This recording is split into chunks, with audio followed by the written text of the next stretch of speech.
권역별 중증 외상 센터라는 것이 발족을 했는데 그래서 결국 그 정부의 예산 지원을 통해서 운영되어 오는 이 외상센터가 드디어 기적 같은 이 북한 병사의 그 거의 꺼져가는 목숨을 살려내는 상황을 만들어냈습니다.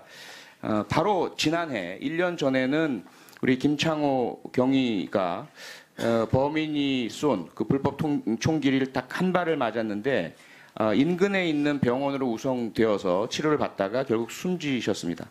물론 각각 환자의 상태, 상황, 부상의 정도 이걸 단순 비교는 할 수 없겠지만 북한군의 소총이 포함된 총기를 온몸에 5군데 이상을 관통상을 입고 7, 8곳의 장기가 손상되어서 거의 그 당시에 생존 가능성이 없다라고 봤던 환자마저도 살려낼 수 있는 우리의 의료 기술인데 딱 한 발의 불법 탄환을 몸에 맞은 우리 김창호 경위는 결국은 숨질 수밖에 없었습니다.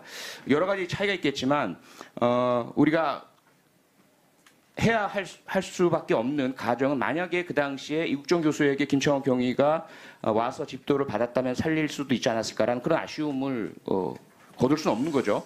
물론 그 해당되는 그 병원을 문제 삼는 건 절대로 아닙니다. 다만 이러한 높은 고도의 중증 외상을 긴급하게 수술하고 생명을 살려낼 수 있는 그런 특별한 기관들을 우리가 갖추었기 때문인 거죠. 제가 이 말씀을 길게 드린 이유는 뭐냐면 근본적으로는 이 문제는 보건복지부 소관이죠. 응급의료에 관한 법률, 의료법 관련된 법률의 문제이고 지금 현재 많은 의료진들은 의료 수가라는 기본 문제를 해결해 줘야 된다라고 말씀하시지만 그 부분은 변론으로 치고 우리 행정안전위원회 또 행정안전부와 경찰청 소방청과 관련해서는 우리나라의 이런 중증 외상 환자의 이송 전송 체제에 대한 문제입니다. 쉽게 말씀드리자면 거리에서 누군가가 김창호 경위처럼 혹은 이 북한 병사처럼 범죄 피해건 교통사고건 낙상사고건 어떤 형태로건 트라우마 그 심각한 출혈이나 골절이나 장기 손상 등이 뒤따른 외상을 입었어요. 그때 어떻게 할 것이냐의 문제입니다.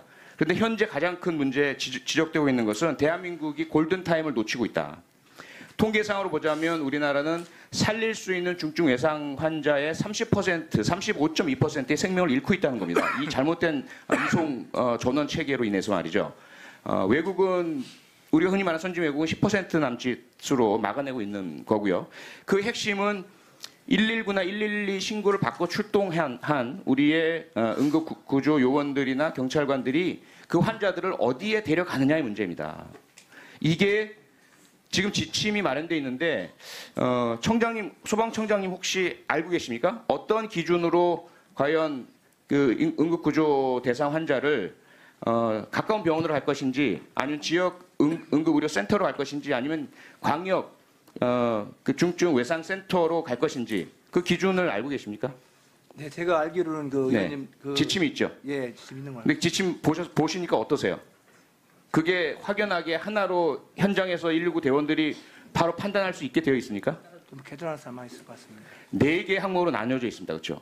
그리고 신체적 생리적 조건 그리고 나이 뭐 각각의 요건들을 쭉 나열을 해놓고 있는데 특히나 이 많은 지침 속의 내용 중에 119 대원들이 주목할 것은 낯설은 의학적 용어가 아니라 네 번째에 있는 이송을 심각하게 고려해 볼 수 있는 환자의 상태일 겁니다. 근데 여기 보시면 그 중상의 정도나 상태가 아니라 그 환자의 다른 요인들, 투석이 필요한 말기 이 신장질환 또는 나이 이런 것들로 기준이 되어 있어요. 그러다 보니까 현장에서 바로 가면 살릴 수 있는 중상 외상 환자들이 그런 우리 국가가 정부가 특별하게 마련된 곳이 아닌 동네 병원, 가까운 응급의료센터로 가서 골든타임을 다 낭비하고 있단 말입니다.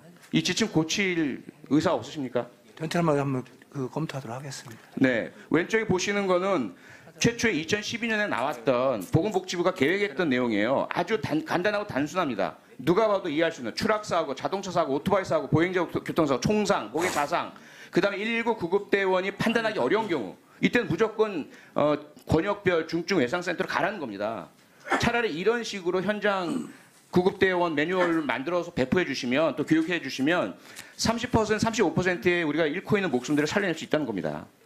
그 이외에 지금 권역별 그 중증 외상센터 이국정 교수 등의 의료 인력들을 도와줄 수 있는 방안들을 아마 우리 경찰청과 소방청 그리고 행정안전부의 안전 관련 예산과 지침 내에서 찾을 수 있을까 좀 보고요.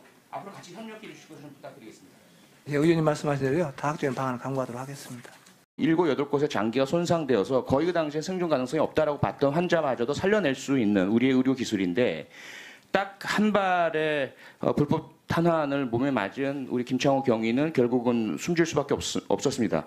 여러 가지 차이가 있겠지만 우리가 해야 할 수밖에 없는 가정은 만약에 그 당시에 이국정 교수에게 김창호 경위가 와서 집도를 받았다면 살릴 수도 있지 않았을까라는 그런 아쉬움을 거둘 수는 없는 거죠.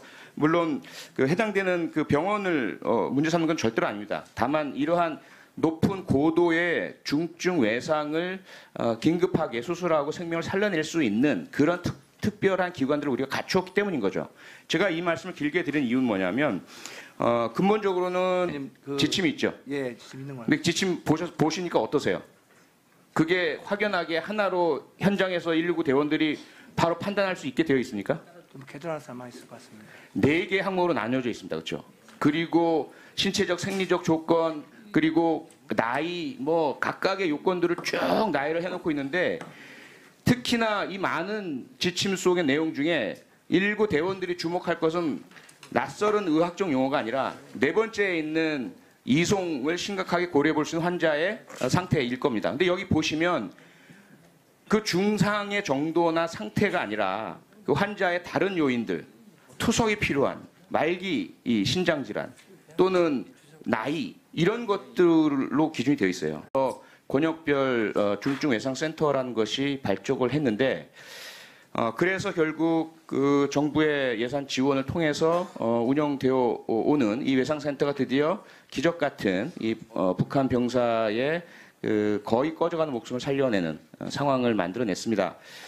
바로 지난해 1년 전에는 우리 김창호 경위가 범인이 쏜 그 불법 총기를 딱 한 발을 맞았는데 인근에 있는 병원으로 우송되어서 치료를 받다가 결국 숨지셨습니다. 물론 각각 환자의 상태, 상황, 부상의 정도 이걸 단순 비교는 할 수 없겠지만 북한군의 소총이 포함된 총기를 온몸에 5군데 이상을 관통상을 입고 환자의 30%, 35.2%의 생명을 잃고 있다는 겁니다. 이 잘못된 이송 전원 체계로 인해서 말이죠. 외국은 우리가 흔히 말하는 선진 외국은 10% 남짓으로 막아내고 있는 거고요. 그 핵심은 119나 112 신고를 받고 출동한 우리의 응급구조 요원들이나 경찰관들이 그 환자들을 어디에 데려가느냐의 문제입니다. 이게 지금 지침이 마련되어 있는데 청장님, 소방청장님 혹시 알고 계십니까? 어떤 기준으로 과연 그 응급구조 대상 환자를 가까운 병원으로 갈 것인지 아니면 지역 응급의료센터로 갈 것인지 아니면 광역 그 중증 외상센터로 갈 것인지 그 기준을 알고 계십니까? 네, 제가 알기로는 네, 이 문제는 보건복지부 소관이죠. 응급의료에 관한 법률, 의료법 관련된 법률의 문제이고 지금 현재 많은 의료진들은 의료 수가라는 기본 문제를 해결해 줘야 된다라고 말씀하시지만 그 부분은 변론으로 치고 우리 행정안전위원회 또 행정안전부와 경찰청, 소방청과 관련해서는 우리나라의 이런 중증 외상 환자의 이송 전송 체제에 대한 문제입니다. 쉽게 말씀드리자면 거리에서 누군가가 김창호 경위처럼 혹은 이 북한 병사처럼 범죄 피해건 교통사고건 낙상사고건 어떤 형태로건 트라우마 그 심각한 출혈이나 골절이나 장기 손상 등이 뒤따른 외상을 입었어요.